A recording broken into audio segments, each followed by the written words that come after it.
Hoje recebemos em nossos estúdios o superintendente do Sebrae, Pedro Rigo. Em pauta, as micro e pequenas empresas do Espírito Santo e do país. Eu sou Robson Maia e esse é o ES Brasil Entrevista.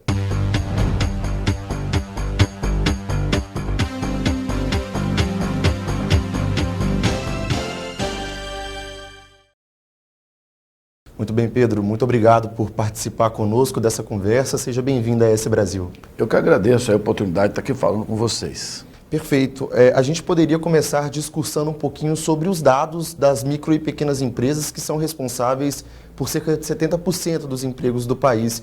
Gostaria que você falasse como esse setor se fortaleceu nos últimos anos. O brasileiro tem empreendido, né? Isso, nós observamos essa participação efetiva da micro e da pequena empresa na geração dos postos de trabalho no Brasil, desde a grande crise mundial de 2008. Então, 2009 e 2010 já foi observado uma efetiva participação da micro e da pequena empresa na geração dos postos de trabalho no Brasil. Isso vem se mantendo ao ponto da micro e pequena empresa participar de 85% da geração dos postos de trabalho no Brasil. Então, efetivamente, ficou evidenciado que a micro e pequena empresa tem um papel fundamental em sustentar o saldo positivo de empregos no país. Então, isso a cada ano que nós avançamos, as políticas de micro e pequena empresa têm favorecido a isso. O MEI tem sido, não é um grande gerador de emprego, mas tem sido, de fato, uma grande oportunidade para as pessoas se ocuparem, porque há uma discussão também hoje, o que significa o emprego de carteira assinada, o que é a ocupação. Então, a ocupação passou a fazer parte, inclusive, da metodologia de identificar as pessoas empregadas ou desempregadas. Então, de fato, a micro e pequena empresa, dentro do seu conjunto, inclusive o MEI, tem tido um papel importante em sustentando os saldos de empregos positivos no Brasil. Justamente sobre esse ponto que você citou, sobre as políticas voltadas para o setor. A gente sabe que é um setor também que sofre com instabilidades como todos os outros, como foi o caso da pandemia. Qual que é a importância do governo e também dos setores especializados desenvolverem políticas para geração de empregos e manter os postos de ativos? Olha, é certo de que é preciso, esse setor precisa de apoio e de boas políticas públicas, né? Ele não para de pé se não tiver, de fato, suporte, se não tiver um ambiente de negócio propício, se não tiver, de fato, um clima para o empreendedorismo. Então, as políticas existentes têm cumprido parte do seu papel, mas nós entendemos que precisa cada vez mais criar os ambientes mais propícios ao desenvolvimento da micro e da pequena empresa. E assim ela vem cumprindo o seu papel de geração de oportunidade e geração de emprego no país. Mas é bom lembrar que durante a pandemia nós assistimos aí muitos brasileiros e capixabas perdendo seus empregos formais, perdendo seus empregos em empresas de médio e grande porte, e eles, sem ter outra alternativa, sem ter outro caminho em busca de um emprego formal com carteira assinada, ele foi empreender por conta própria, aumentou demais o número de empreendedores por conta própria, principalmente o MEI, e nós assistimos também esses empreendedores não voltando para os seus tradicionais postos de trabalho com carteira assinada, ficando efetivamente por conta de empreender por conta própria. Então, a participação desse segmento do empreendedorismo, principalmente pós-pandemia, teve ainda uma relevância, uma importância muito maior. Eu gostaria que você falasse também sobre um assunto muito importante. O governo federal anunciou recentemente a criação de uma pasta voltada justamente para as micro e pequenas empresas. E eu gostaria que você falasse da importância dessa medida e se essa medida, de fato, ela pode alavancar ainda mais o empreendedorismo no país. Olha, nós já tivemos o Ministério de Micro e Pequena Empresa, né? O Guilherme Afife Domingues foi o primeiro ministro que nós tivemos ainda na gestão da Dilma. Por mais que alguns entendam que isso pode ter sentido ou não, mas, na verdade, quando você, num governo, e aqui eu vou citar o caso do Espírito Santo com a Aderes, quando você tem uma pasta especializada, focada na micro e na pequena empresa, há de se entender, e assim eu vejo, que tem, sim, uma oportunidade das práticas de políticas públicas estarem mais evidenciadas nessa pasta.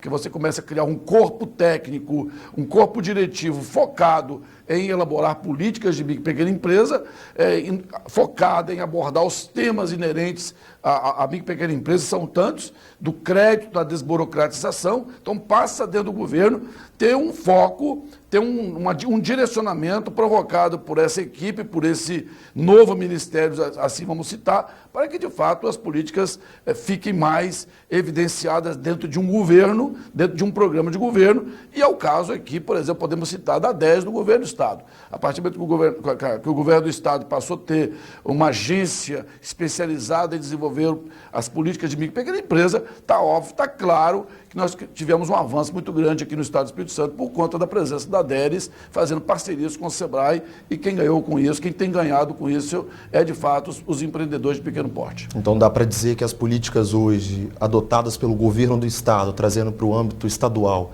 ela é efetiva com a DERES? Sim, nós temos hoje uma agência especializada na elaboração, na execução de políticas públicas, por conta de ter uma equipe especializada, uma direção clara do governo que quer, de fato, ter boas políticas e boas práticas de políticas públicas favorecendo o setor que, de fato, hoje representa a esmagadora maioria dos empreendedores. Então, cuidar de forma diferenciada, dar o tratamento diferenciado para esse setor é, de fato, um entendimento de que é razoável pensar que, de fato, essas medidas favorecem e promovem o desenvolvimento. Bom, eu gostaria de trazer um dado para a nossa conversa, que é do Cadastro Geral de Empregados e Desempregados, que colocou o Espírito Santo na liderança da geração de empregos de micro e pequenas empresas do Sudeste brasileiro. A quais fatores você acha que está atribuído, especialmente no mês de junho e julho, que foi quando o Estado teve um boom de empregos?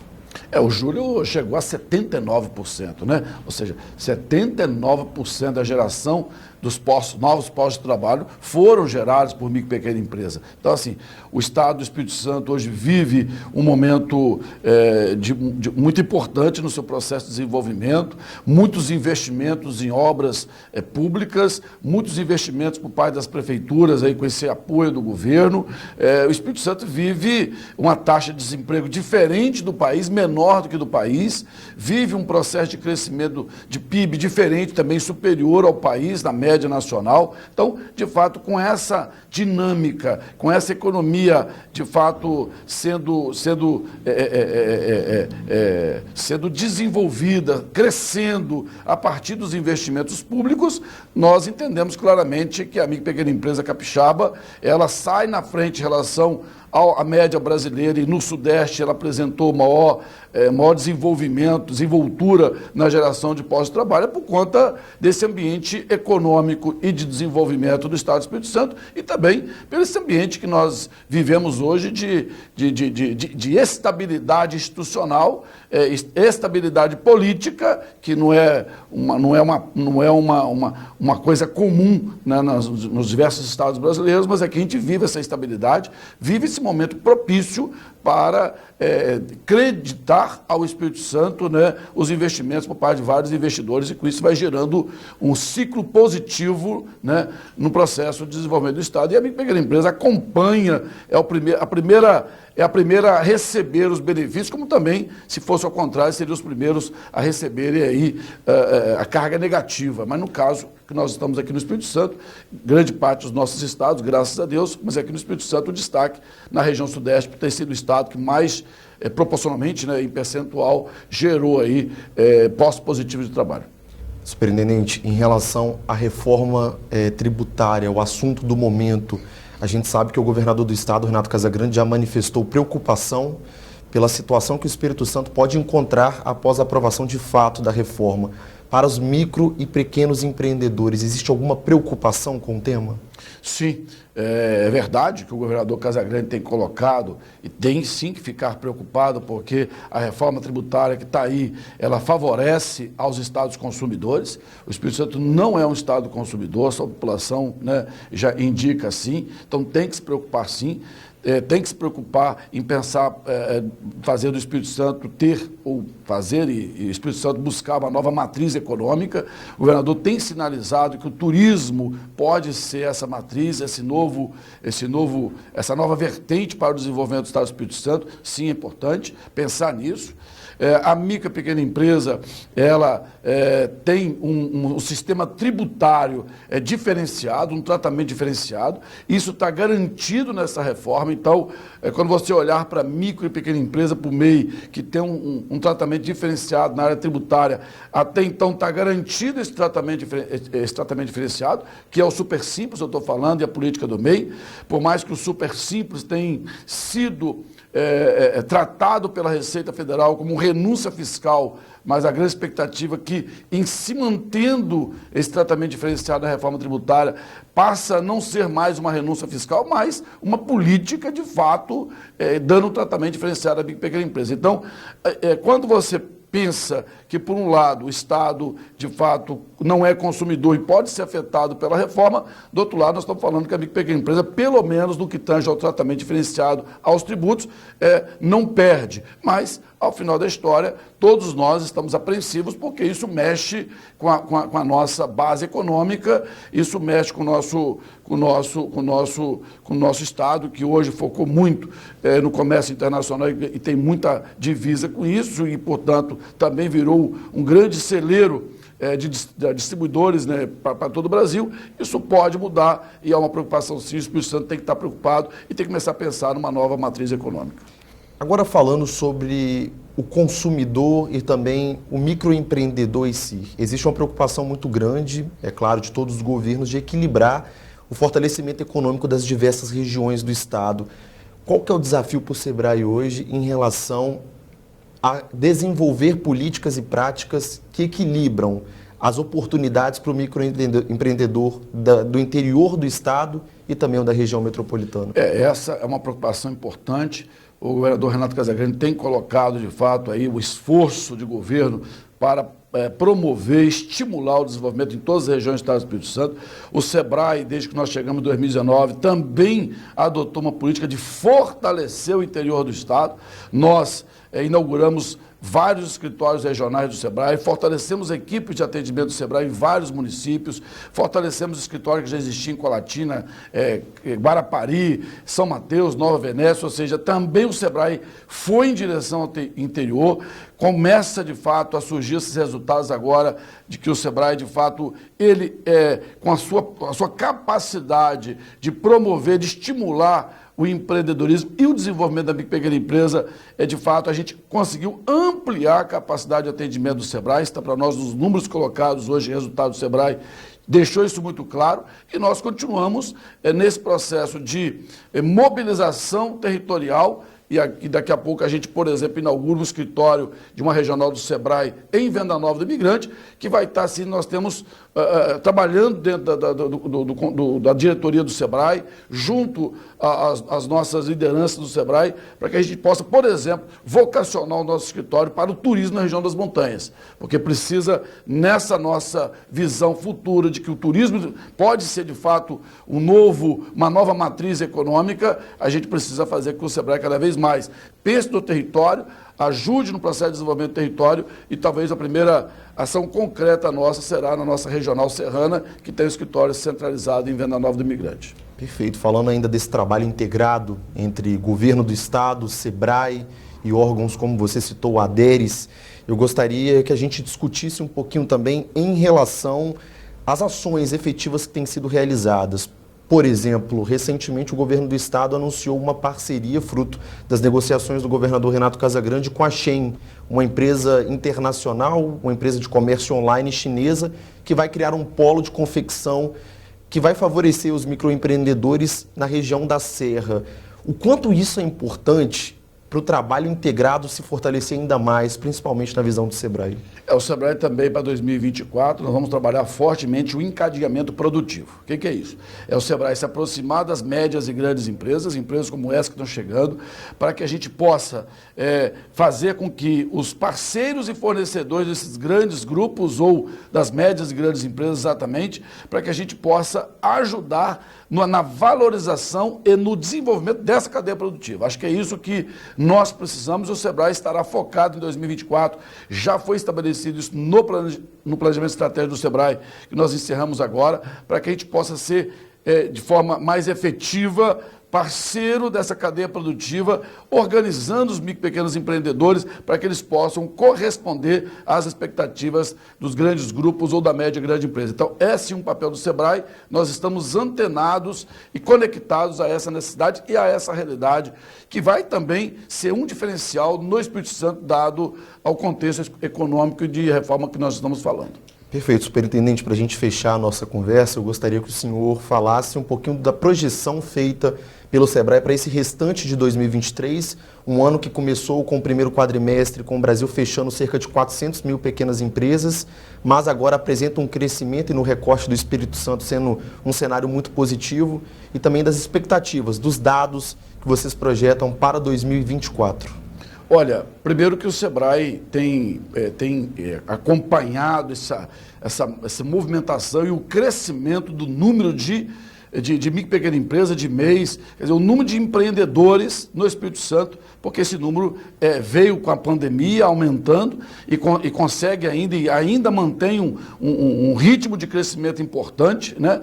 Há o desafio do SEBRAE de trabalhar para que essas empresas tenham uma sobrevida para além de 3 anos, isso é um grande desafio do SEBRAE, queremos que as empresas possam sim nascer, queremos que os empreendedores possam, sim, buscar o empreender por conta própria como uma razão de ser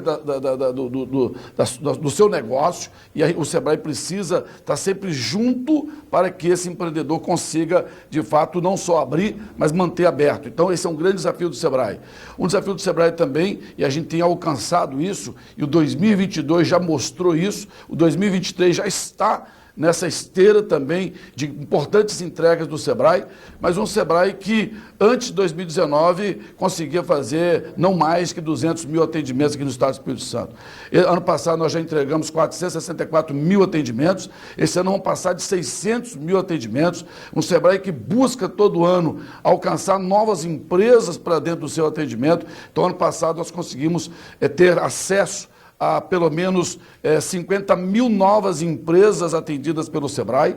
Esse ano vão passar de 80 mil empresas, ou seja, é um SEBRAE que abriu de fato as suas portas, um SEBRAE que está conseguindo chegar melhor, mais intenso no seu público-alvo. E assim é na área rural. Só esse ano nós visitamos e concluímos um projeto agora de trabalhar 13.200 propriedades rurais em parceria com o Senar e com a Federação da Agricultura e os sindicatos. Ou seja, é isso que nós precisamos ser, um SEBRAE aberto, um SEBRAE cada vez mais acessível para quem precisa do SEBRAE, e a gente tem até 2023, agora final do ano, uma perspectiva da gente ter de fato uma robustez nesse contexto de chegar, de atender mais, e a nossa plataforma digital conseguindo, de fato, avançar no entendimento e no acesso dos empreendedores que às vezes não conseguem ter o atendimento das nossas unidades regionais, nossos escritórios. Então, hoje o SEBRAE é um SEBRAE que está em condições de atender todos os perfis de empreendedor do Estado do Espírito Santo com um volume muito satisfatório que nós estamos entregando esse ano, se Deus quiser. Hoje o Espírito Santo é um local propício a investimentos? Sim, hoje o Espírito Santo é um ambiente propício, é um ambiente amigável, é um ambiente, de fato, onde o empreendedor consegue ter mais clareza pela diversas razões, pela estabilidade política, pela estabilidade institucional, pela estabilidade fiscal, ou seja, é um ambiente seguro e isso ajuda na escolha dos investidores, até mesmo os pequenos, que às vezes migram de outros estados para cá, a gente tem assistido isso, né? Empresas de pequeno porte migrando para cá, aquele que quer, mais uma vez dizendo, empreender por conta própria, tem mais segurança em fazer essa escolha. Perfeito. Muito obrigado, Pedro, pela participação conosco aqui na ES Brasil Entrevista. Para essas e outras informações, você confere em esbrasil.com.br e em nossos canais nas redes sociais.